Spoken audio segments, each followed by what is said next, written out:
Some good information you're going to give our listeners, and you're going to make some distinction here. We talked a little before we got on air between private equity and venture capital. And I'm sure for entrepreneurs out there scratching their heads, getting hopefully tagged by all these folks and willing to go to the table, understanding the differences. So if you would give us an introduction, that would be great. Yeah, no, that would be a great opportunity, I think, for your listeners. By way of background, I'm a corporate attorney.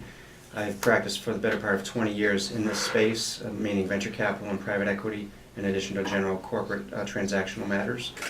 And I thought it might be effective for entrepreneurs, business owners to understand some of the nuances and distinctions between those two areas.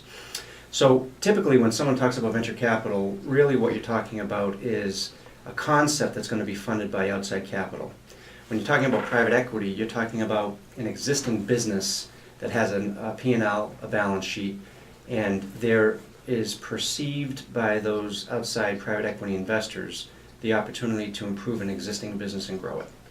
So what about the liquidity event? With most venture capital funded ideas, there's a portfolio of companies. You might have 10 or 12 in the portfolio. Maybe one or two of those are going to carry all of the 10 to 12 of them. Most of them are discounted at between 35 to 70% in terms of an IRR, an internal rate of return, in order to assist the limited partners as well as the general partners in terms of getting their investment. With private equity, and of course the liquidity event is either a company sale or an IPO. In private equity, what do you consider ultimately to be the payoff strategy?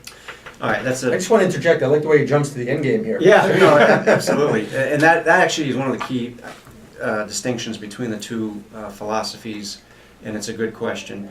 You know, in the venture capital world, as you've alluded to, because let's just say you have a $100 million fund, okay, as a venture capitalist. You're looking to make 20 or so $3 to $5 million investments.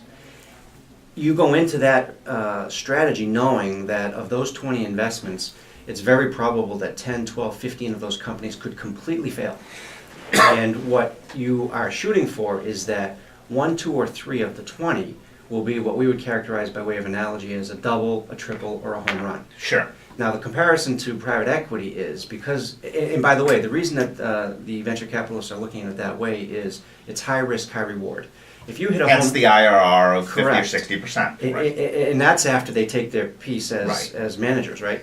And so a home run by a venture capitalist standards can be a 10, 15, 20x return on that $3 to $5 million investment. Let's just say you get a 10x return. There's $50 million right there off of a $100 million fund, hence the 50 to 60% that you just. And we're not even getting into carried interest